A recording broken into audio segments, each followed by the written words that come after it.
It's a painful day, man. It's a painful day when we come to find out that Warcry outright has the best showing out of all the Gorosei. I was making fun of this guy, dude. I was like, yo, a boar? Dude, we got a spider demon. We got a demon horse. We got an Itsumari in the sky. We have a giant worm with veneers. And you're telling me the boar is showing out the best? That's crazy. Welcome in, guys, to One Piece, chapter 1114, full spoilers. My name is Sai, and today we are here to talk about two topics specifically. One, Warcry. I couldn't avoid the giant boar in the room. We're going to be talking about Warcry.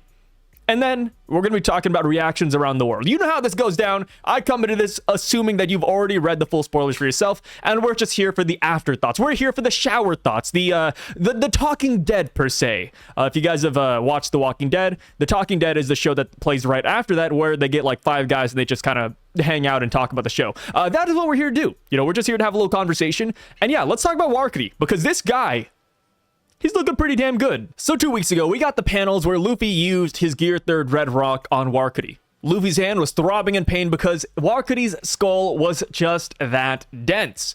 It was pretty crazy, right? Because from what we understand, the last time Luffy used Red Rock, there was Ryuo infused within it. So Warcry potentially tanking that, pretty crazy. But people were dialing it back and saying, hey, it's only Gear 3rd, right? It's not Gear 5th, it's not Gear 4th, it's just Gear 3rd. Even though it does have Ryuo, doesn't mean much because that's not Luffy's strongest attack. And then we come to this chapter, man.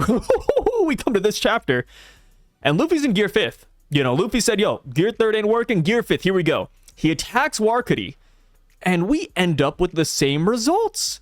The same results. Gear 5th Luffy, at the end of the chapter, is in pain. He's shambling, because Warcry's hide, or his skin, his head, it's just that dang hard. And I gotta say, man, but that is really impressive. I mean, hey, Luffy attacked Kaido. Luffy attacked, the Seraphim. He's attacked Lucci, Awakened Lucci, and not once, he even attacked Kizaru. And he hasn't ever been hurt by throwing a punch before. But here he is. 2 times in a row, Warcry has done it. Man, this guy, this guy is looking pretty good.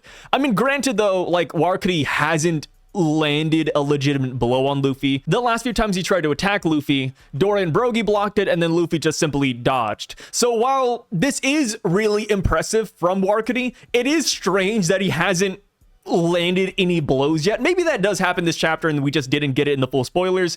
But yeah, I mean, like, right now, Warcry kind of feels like a guy we just have to avoid, right? I think Brogy says it in this chapter, saying, hey, Luffy, forget him. You know, we can't do anything about this. Let's just get out of here. That's how I feel. It's like, well, you know, he's kind of just like a giant wall that we just keep on attacking. At some point, we just have to say, hey, we can't break it down. Let's just get out of here. You know, like, what's the worst he's going to do, right? If he comes in for an attack, we'll just have Dorian Brogy use Sun Shield again.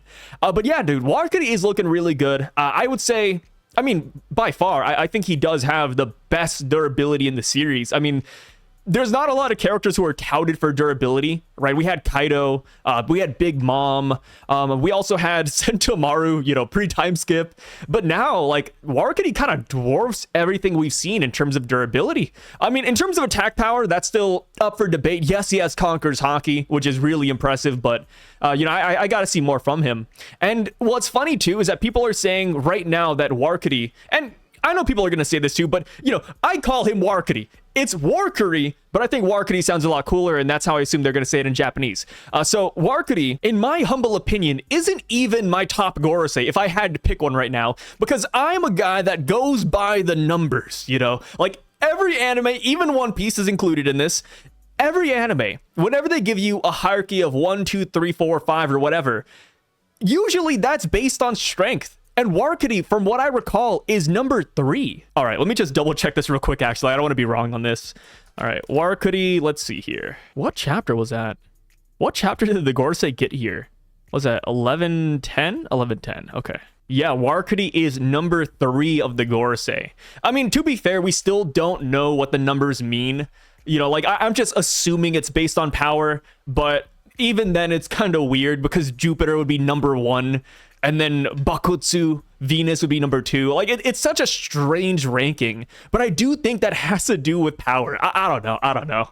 But yeah, like, Warcody isn't even my favorite Gorosei member in terms of design. I talked about how the boar is like the most boring one. But yeah, either way, man, I can't deny what's being shown to us, right? Like, at the end of the day, you know, put all the Gorosei's feats on paper, and Warcody just straight up looks the best right now. Of course, that could change later on, but dang, dude, Warcody, this guy, I want to see his hybrid form. Yo, show me his hybrid form, because right now we only have his boar form. I want to see what a half boar, half human, or half celestial dragon is all about, if this is what he's doing right now in his giant Zoan form. But yeah, Warcody is crazy. Let me know what you guys think about that. You know, like, where do you place him on the hierarchy of power, right? Like, he's such a strange character. Like, I've said this before, but the Gorosei, for me at least, have such a strange showing, because one chapter they're riding high, you know what I mean? Like, they're looking really good. Next chapter they're kind of falling off a little bit. It's like a roller coaster with these guys, man. And I root for the villains. I typically root for the villains, so I'm glad that Warcody is showing out. But I'm also like, dude, like, can he do anything else? Like, so far, he's only been taking hits. The only damage he's done to Luffy is by standing still and just taking blows. I don't know. So now on to the main thing I want to talk about, though. You know, Warcody's just a fun topic. But now the serious topic, guys. It's time to talk about reactions around the world, because we got a lot in this chapter. You know, when I was reading through the spoilers, I was like, okay, that's 1, 2, 3, 4, 5. It just kept on going. We got reactions sprinkled in all throughout this week's issue. So we start off with Hina and Akainu, and they're over at Marineford. Akainu is angry as always, and then we also have Marines in the background who are panicking because of Vegapunk's news. And I know I'm a broken record, but I'm gonna say this every single week until we actually get it, or until something else happens. But I do think the Marines are going to separate from the world government. It's got to happen, right? Like, the Marines are panicking, dude. You know, like, Akainu's listening to this message. You can't tell me that Akainu, all the admirals, the VAs like Hina, you can't tell me that they're happy with the world sinking. No, who would be happy? Hey, imagine if I called you and said, hey, by the way, guys, your house is going to be gone by tomorrow. Say thank you to the government, right? Like, nobody's going to be happy about this. So I am curious to see what Akainu is going to do. I wish we got some dialogue out of him. He's kind of acting like Dragon right now. You know, every time we see him, he hits us with a ... or he hits us with the, oh, that damn Vegapunker, that damn blah, blah, blah. Like, Akainu kind of says the same words over and over. He's kind of like a Pokemon. But yeah, it's cool that we see Akainu here, because we also see Kuzan in this chapter as well. Kuzan hitting us with the iconic ... 2. You know, he's bandaged up after his fight with Garp. If Kuzan were to talk, though, I like to imagine he'd say the same words that Kizaru said, where somebody's like, hey, Kizaru, you're hurt. Let me give you some bandages. And then Kizaru's like, yes, these wounds, they're really deep. I like to imagine Kuzan would say the exact same thing, since he had to fight his old mentor.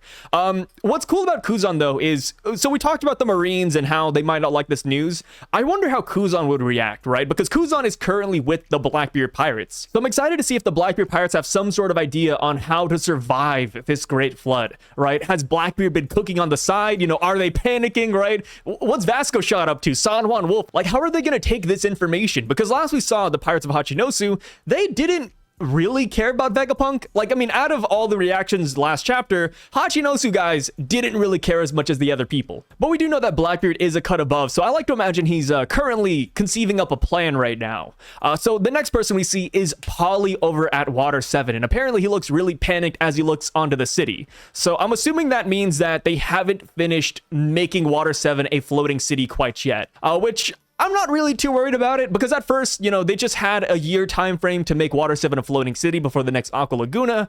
But now with this revelation, you know, they just got to work at 2 times speed. I really do love the Polly cameo here, though, because just last chapter, you know, we had Oimo and Kashi wrangling down Venus, and I was like, yo, if Oimo and Kashi could do this, I wonder if Polly and the Frankie family could do the same. Because we do know that Polly and the Frankie family did manage to take down both Oimo and Kashi. So, you know, like, if the roles reversed, if Oimo and Kashi were at Water 7, and if Polly and the Frankie family were at Egghead Island, how would things have played out, right? I don't know. I love those goofy scenarios. So seeing Polly here did bring a smile to my face. And you know what else brought a smile to my face?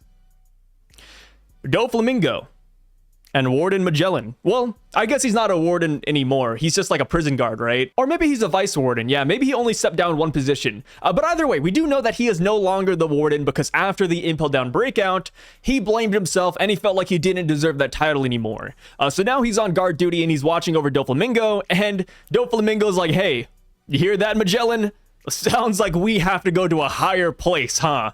And yeah, I mean, the minute water levels start rising, Impel Down's gonna flood. Like, to be honest, I'm surprised Impel Down didn't flood with that 1 meter rise already. I mean, if you go back to Impel Down, they're barely water level. They're almost parallel to the water, dude. So yeah, like the minute water level rises over that gate, it's over. Like you can't escape Impel Down. Like you're gonna have to blow a hole through the roof or something.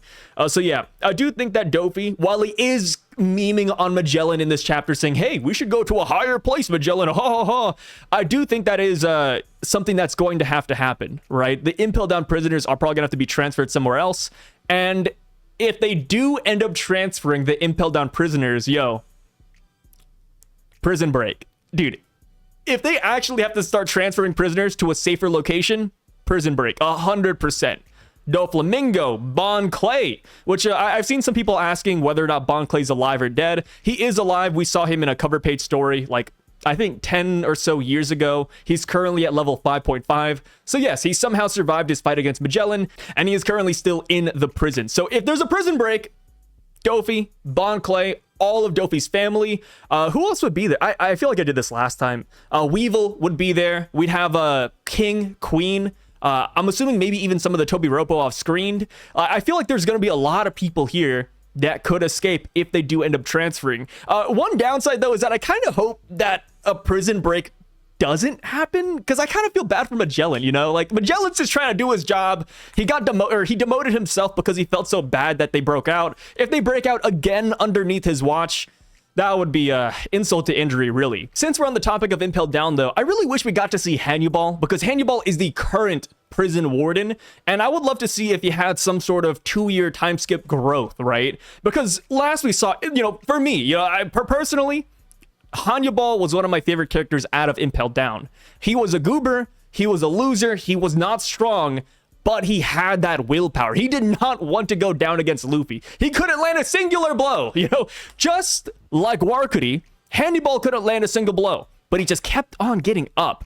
And I really respect that, and I'd love to see if he has grown in the past 2 years. I think that'd be pretty huge. But yeah, again, we didn't see him. We just have Dofi and Magellan kind of bantering back and forth. And yeah, let me know what you guys think. Do you think they are actually going to transfer the Impel Down prisoners to a safer location? Or no, do you think they're going to stay put and they're just going to die underwater? Because at the end of the day, Impel Down is meant to torture prisoners, right? It's not supposed to be a daycare where they keep all the prisoners happy and healthy. No, no, no. Maybe if the water levels do rise, Magellan, Hannibal, and the rest will just simply leave and let them die underwater. That wouldn't be super shocking either, in my opinion, right? Like, they have Inferno Hell, they have Starvation Hell, they have Bloody Needle and Venomous Spider Hell. Them drowning would be probably the easiest way to go out, in my opinion.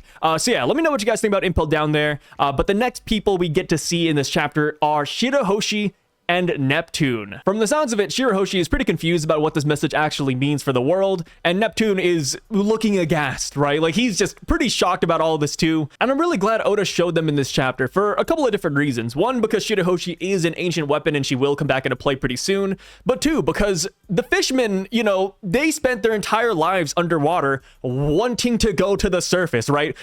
Their dream is to join with humanity and live under the sun. But now, you know, they're getting a revelation saying, hey, the world is gonna sink. So, you know, forget the sun, forget going up on land, you know, instead, most of humanity is gonna get wiped out. And even though this is like a Fishman W, technically, since they'd be the only race left alive, it's not a good future, right? Like, nobody wants half of the world or 90% of the world to be genocided by water. No, that's not fun, dude. You know, especially when Neptune has a lot of friends up there, and Shirahoshi has a lot of friends up there, like Luffy, for example. So I do wonder if this will force them to make a move, right? Maybe Shirahoshi's gonna say, hey, I don't want everyone to drown. Why not, as an act of good faith from us fishmen, we deploy the Sea Kings and we take the Noah's Ark around the world and save everybody? I think that could be plausible, and I think, you know, that would be pretty big, right? Shirahoshi saying, hey, I don't want everyone to die. let's use the Noah's Ark. I feel like that could be pretty big. That could be where they're going here. But I don't know. I don't know, because we do have the Madame Charlie prediction where Luffy comes back and destroys Fishman Island. We also have Blackbeard making moves. We don't know what Blackbeard's currently up to, but we do know that very soon Caribou will be telling him about the ancient weapons, and if he learns about them, then he will be on his way over to Fishman Island. So I'm curious to see how Oda is going to play with Shirahoshi, the Noah's Ark, Luffy, and even Blackbeard. Like, how does this all tie in? There's a lot of possibilities with that one. The next characters we are going to talk about are Smoothie and Mont Dior. Man, dude, Smoothie.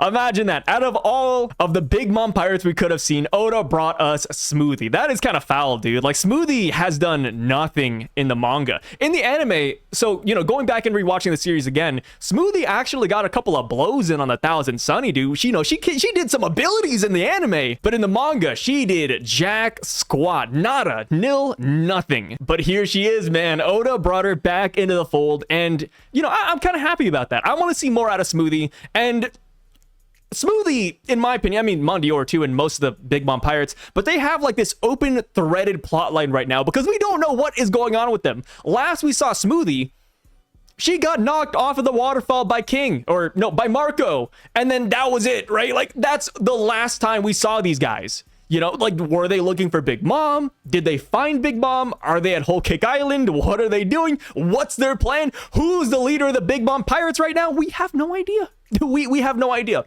So hopefully by the time the chapter comes out and we get these images, we get some background hint as to what's going on with that faction, because I am really curious. Like, did they find Kaido? Did they find Big Mom? Like what is really going on here? Are they perhaps on their way to say Pudding, because Pudding got captured by Blackbeard? You know, like, there's so many things with the Big Mom pirates that I kind of wish we spent like a chapter with them. Like, I wouldn't mind it, dude. I wouldn't mind it.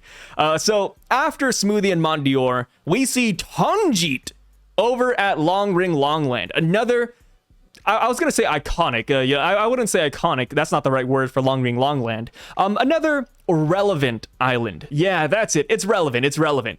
Because Long Ring Longland has suffered from Aqua Laguna's side effects as well. Every year, the tides go up, the tides go down, the tides go up, the tides go down. And not to mention, it's also relevant to Sun God Nika because all of the animals on that island are stretched out. They're all super long. And the explanation as to why they're long is simply because these guys are free. So, you know, people a long time ago suspected that that was because of Luffy's awakening. And now that we have Luffy's actual awakening, and now that we know that Sun God Nika is freedom, it's like, hey, it's looking pretty good. Looking pretty good. I do wonder how Tanjit and the rest are going to survive, right? Like, are they going to go to a new island? Is Tanjit going to build stilts for all the animals? Because that's how we survived for, like, I think 10 years. I have no real idea. But I do love that Oda is throwing back all these old characters like Tanjit. And going on, we get another old character because we actually see Mayor Boodle and Shushu from Orangetown. And I gotta say it right here, man. But out of this entire lineup, you know, between Akainu, Polly, Magellan, Shirahoshi, Smoothie, Tanjit, I think Boodle and Shushu are the only characters out of this lineup who I'm actually worried about, because everybody else can survive. You know, they have some means, they have some pirate ship, you know, they have some floating island. But dude, Boodle and Shushu, I don't know, man. Like, Orangetown, dude, this is a buggy throwback, all right? This is where we first met Nami. This is where we beat the legendary Beast Tamer Moji. And it's like, yo, how are these guys gonna survive? You know, like, if the waters do rise, I think they're the most susceptible to dying to this. I mean, they're not going to die. I doubt Oda's going to kill Boodle and Shushu out of nowhere. But, you know, like, I wonder what's going to happen with these guys, you know? Like, they don't have a pirate ship. I also don't think there's anywhere nearby where they could go where they would survive. Like, I'm curious, man. And this is why I do like the Shirahoshi idea. Like, dude, if Shirahoshi takes the Noah's Ark and travels around the world and picks people up, Boodle and Shushu will survive, you know? Like, we need somebody to come here and save these guys. Maybe Shanks is going to do that. We do know that Shanks loves the little guys. And hey, maybe Shanks starts picking up all these guys and giving them boats. I don't know.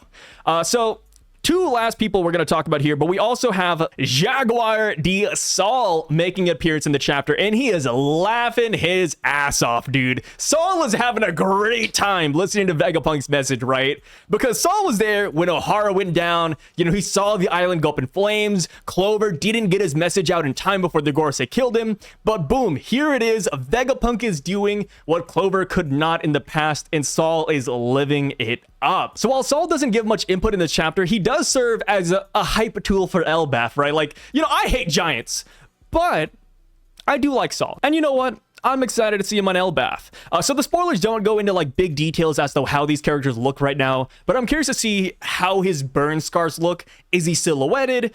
Does he have bandages on still? We're not exactly too sure because people are still wondering who is the man marked by flames. People are saying Saul. I've seen somebody say it has to do with Law's hometown. You know, like there's a lot of questions out there. And I feel like if we were to see Saul and if we were to see if he had significant burn scars, then we would know. But then again, it's called the man marked by flames. So I guess they don't exactly need scars. They just have to have survived a fire, per se. But yeah, Saul is here, and that in and of itself is a major W. So now, the last person we gotta talk about is Marguerite. Or Margaret. So sorry, I'm really bad with that pronunciation. But yeah, we see the Amazon Lily girls.